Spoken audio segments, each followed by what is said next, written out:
put out a video about a month ago, and the thumbnail said something like, great soil should look like this. I'll put a link in it down below.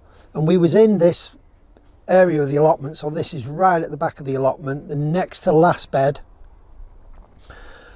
It had a potato crop in the year before, and then I sowed mustard in it. And I was down, I was digging, I was showing you the soil, and I also said in that video that growing green manure means less weeds and really fertile soil. So today I am ready to start this bed off again, and I'm just going to show you what I mean, because this is something like 8 or 9 months since those potatoes came out and the mustard and green manure crop went in, and you're going to be able to see the amount of weed in this. It might shock you when you see a piece of ground that's not been weeded for 8 or 9 months. Incidentally, I've just finished the fence. So all the posts and wire netting is done. And we are completed on that side of the allotment. We're on bed prep today. This is where the sweet corn is going this year. 2 stands of sweet corn. These big long 16-foot beds.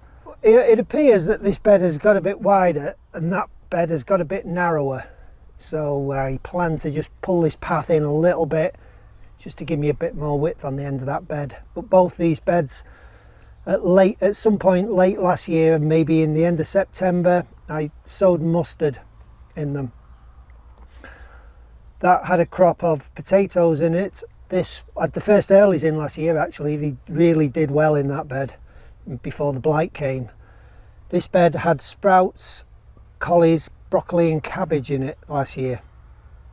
Then it was sowed with mustard. That bed, I just let the mustard be, left it alone, let it fall onto the ground, and that's the remnants of the mustard stalks there on the surface now, which are pretty much just dried out like thatch. This bed, my mate brought me a big bucket full. There's probably about a ton and a half of compost late last year, and I had absolutely nowhere to put it. And because this bed had finished, it had mustard from there to there. I'd just taken the sprouts out. I just piled it all up here, that compost. And then when the mustard died back, or was dying back, I just simply raked all the compost out over this bed. So actually what is there was under here. So all that dead mustard stalk went underneath this compost. It's gone now, you just cannot see it. So yeah, bed prep. 3 rows of corn going in. I've got some beans left in the polytunnel left over from the potatoes. So the first thing I'm going to do is put a row of beans up probably on the outside here of where the corn is going. So if I've got enough, I'll do both beds. Put the beans in. Between the corn, I'm going to grow other things like beetroot, probably some cowpeas in here as well. A few other legumes just to aid this corn, put some nitrogen in for the corn to feed on. So my method of bed prep is probably slightly different to people who dig and turn the ground over. And if it wasn't for the wildlife, I probably wouldn't have to do this either. But my method is just to really rake the surface level, get the sides straight again, sieve the chip in the paths if I haven't already sieved it prior to putting down. For instance, that was some rough chip put down last year. This was some finer chip I put down last year. There's no work on this, but you haven't always got time to sieve the chip before you put it down. So yeah, the wildlife out here, it's constantly scratching at the end of the beds all the time, and they end up pulling. You know, you end up with a wavy line down the bed as they're constantly scratching and pulling on the sides. That ends up into the paths. So you're constantly sort of managing the beds all the time. I think that's why this bed has shrunk slightly. It's under 4 foot, that's slightly over 4 foot. I'm going to correct that on this bed now. I wasn't really going to rake this thatch off here. I was just going to leave it and plant through it, but I think I am. I'm going to have to now actually. I'm just going to have to pull all this off. There are a few little weeds in there, not too much.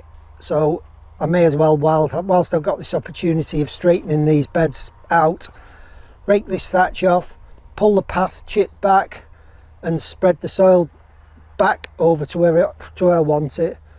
I'll put a couple of string lines down, to try and keep it straight and parallel, because that just aids planting. If you've got beds that end up slanting in on themselves, then your rows get bunched up as you get towards the end. So yeah, this horse manure, my friend brings it. I mean, it's really good of him to bring it for me on his GCB, the big bucket, and he just drops it off at the front for me. But the farm it comes from, the compost heap,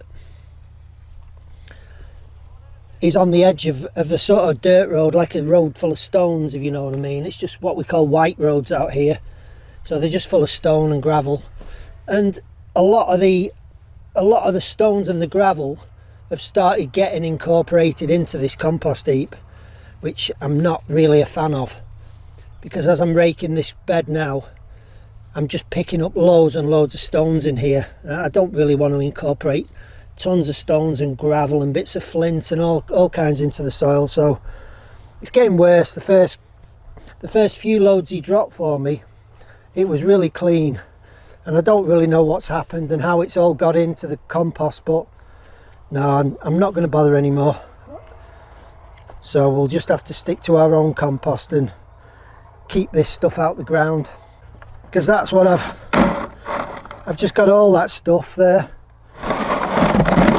just out of this bed here. And there'll be a lot more than that in it. That's just what I've raked off the surface. But because I don't dig the soil, the stones should just remain on the surface, and as I rake it, the stones just come to this surface as the compost sinks into the soil. So you've got a good chance of getting a lot of it out anyway. Right, let's get to, I'm just going to straighten this out now. I'll film it, and then I'll show you how I've prepped my carrot bed.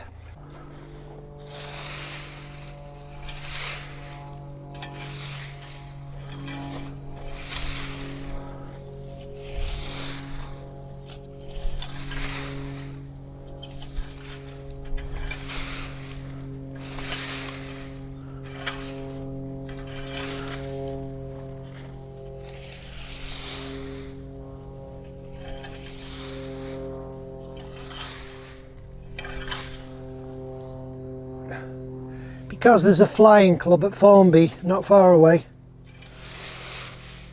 where they fly those smaller planes, we get this out here all the time. These small planes flying over, the engine noise, it just really starts grating on you after a while. And I mean, Formby's right next to the coast. I don't know why they can't just go and fly out over the sea so they're not annoying anybody.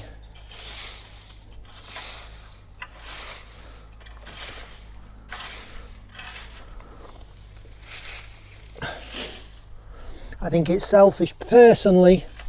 I really do. You start to see these things. I don't know, I think you start to see things like this when you get older. You just start seeing the selfish ways of people. You know, how it's just about them and not about how it affects anybody else. But anyway, right. Now remember, this bed has not had any weeding done since the potatoes came out, which was when end of June last year. July, August, September, October, November, December, January, February, March. 9 months. So no weeding done in this bed for 9 months, guys. And this is the absolute beauty of cover crops. Look at that. There are weeds in it, which I'll show you in a minute. The only weeds in it, and maybe one of you will be able to identify this weed, because it has got really invasive. It's blown in as seed, obviously, but last year it turned up and it spread everywhere last year. So this year I am showing no mercy when it comes to this thing. It's coming out every time I see a little tiny speck of it anywhere. It's coming out. It must seed when it's really small, because you just never see it anywhere, and then all of a sudden it's everywhere. Right, there's two weeds really. I said one, there is actually two, but one's worse than the other. So it's this thing here. That. There's another one. And you can see them here. They are absolutely everywhere. If you know what it is, guys, just let me know what that is. And that's the other one, this one. So whatever that one is as well. 9 months of weed growth is there on that bed. Absolutely virtually nothing. And if it wasn't for those two little low growing first edition weeds, as I call them first edition, second edition, third edition, they're actually successional weeds. So yeah, those first successionals, if it wasn't for them, there'd be zero weed in that bed. Zero. There it is, guys, it's this one. What is it? There's another one there, a little bit bigger. There's another. It grows in these little tiny clumps together. I've never seen it flower. I've not really paid much attention to it really.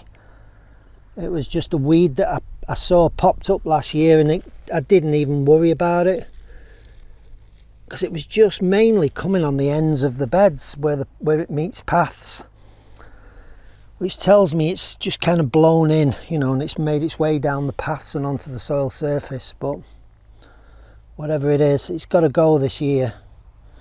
Chris next door said it's absolutely all over his allotment as well at the back, but it's all over my entire allotment, this stuff.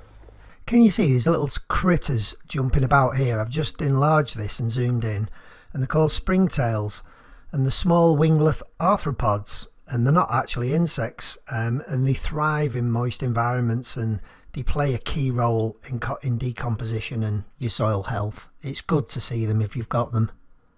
I suppose I shouldn't moan really. It's not like it's a bad weed problem, you know, and it is easier. It's quite easy to get up. It puts out this sort of spreading root across the surface, which tells you it's a first successional weed. You see that? So the roots are just spanning out across the surface of the soil.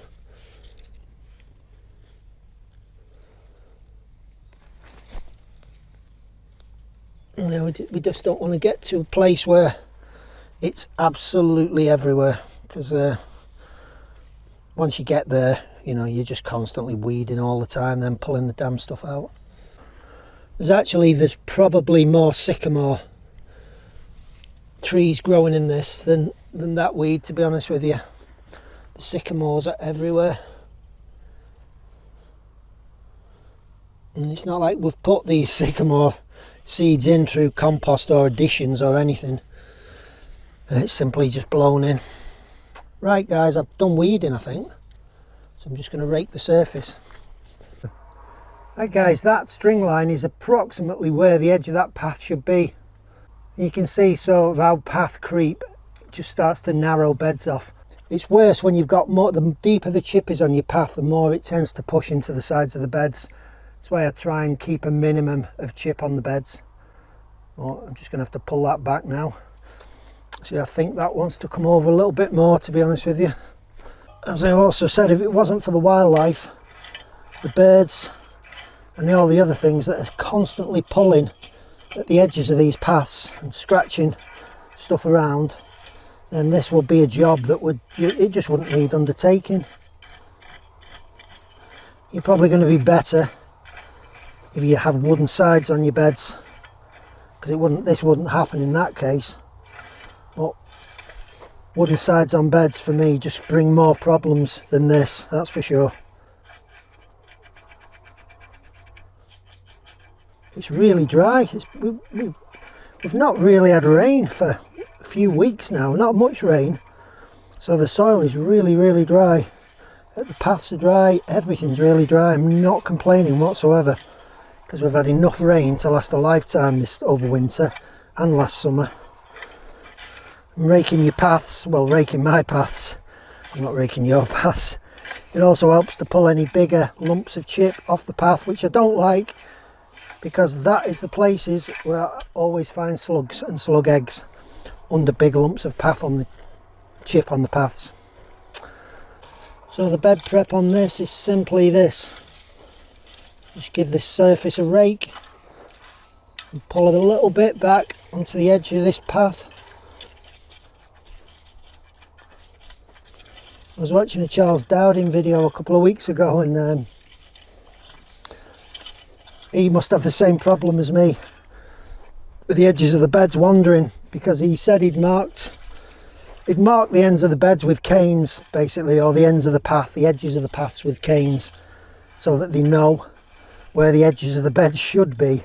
And you know, you can visually sight it when you're planting and things like that, which is better. More stones. Good shot.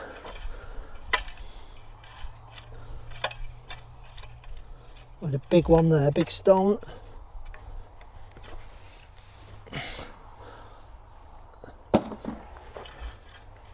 Bit of glass. This, guys, is why I have just completely stopped now. I'm done. I'm absolutely done with taking vegetation and weeds off people on the allotments to break down in my hot bin, because although I can kill any weed, seed or disease plant material off, what I can't do is eliminate stuff like this. Little bits of glass and bits of stones and bits of tiles and bits of plastic, and you know, you just get tired of it. You know, again, like with the stones, once the, look, there's a big screw there. It's like with the stones, once the compost breaks down on the surface, you're left with the surface littered in bits of glass, bits of plastic, bits of bricks, tiles, cable ties, all kinds of absolute junk. So I don't want it. I'm just tired of picking out plastic and rubbish from compost. So moving over to green manure, composting. It's just a win-win for me, guys, because you know, it just solves a lot of problems. There we go, that looks way better. Let's just get this side straightened up now. We're a good 5 to 6 weeks off planting the sweet corn. I haven't even sowed the seed yet, and I was just wondering whereabouts to put these beans with regard to maybe netting or fleecing over the beans. I don't really think it matters, but I've only got enough for 20 beans in each bed anyway, so it's not like it's going to be a big problem. So I'm just going to stick them in the middle there, 10 on each side. Although this soil looks dry on the surface, downstairs it's absolutely beautiful. It really is. And I'll show you something in a second on the carrot bed, which I've already prepared, and I'll show you probably why having a dry soil on the surface is actually beneficial. And if your soil is dry on the surface and you've got good ground, if you've got good microbe-rich soil, you shouldn't water it.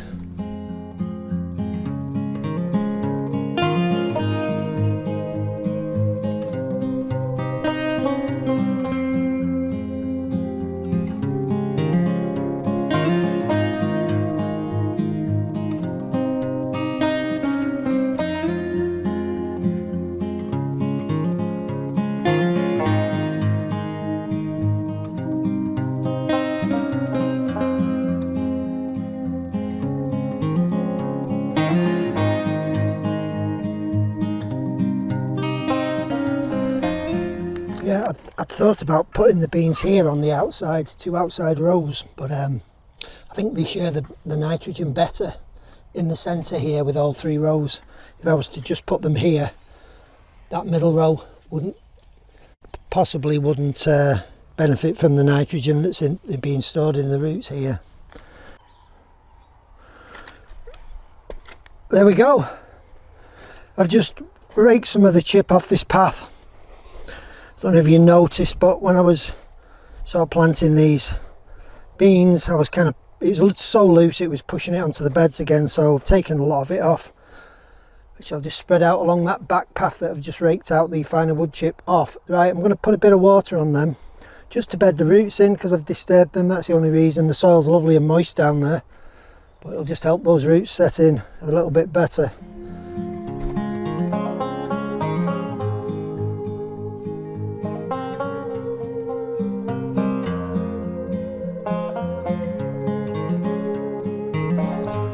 Again, not for a bean crop, guys, just for nitrogen fixing for the corn. I think I've already said there's other stuff going in here as well. There'll be beetroot going in. These beans will be terminated once they get up to a certain height. As soon as you start putting flowers out, really, I'll terminate them, stop them, cut them off, take the tips out of them, just leave them to grow at the bottom. If they retiller and start flowering, then I'll take them off. Eventually I'll just cut them out, and then we'll plant something else where the beans were growing. You know, maybe some more beetroot or something. We'll probably end up putting some phacelia around these beans as well. I've been sent a link to a website by Peter Dillon who commented on the last video about a company in sort of Canada way who've been doing research into wireworms and control. I haven't had a chance to look at it yet. I just clicked on it last night when he sent me the link, but I'm going to have a read of that tonight. See if we can find anything out about controlling these pesky wireworms. That plant looks sad. I think it dried out a bit in the pot. Right, let's go and have a look at this carrot bed, guys. And of course I've got all this dry thatch, which is the mustard tops. That'll be going into a bag, and that'll be used as a brown come summer when we're putting all the vegetables in the hot bin, all the vegetable tops and everything. Lovely source of brown organic. Right guys, this is going to be the carrot bed, which I have just bed prepped, as they say. I only do this with the carrots, I don't do it with anything else. But unfortunately this bed had that horse manure compost on it, and again it has got stones in, so I just had to sieve some of them out. I've used that sieve, which is probably about 8mm, I'd say, something like that.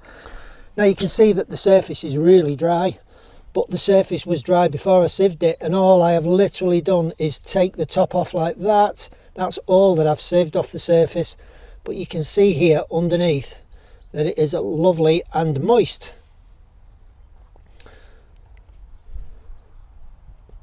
In fact, there's still a cauliflower root there which has been left in.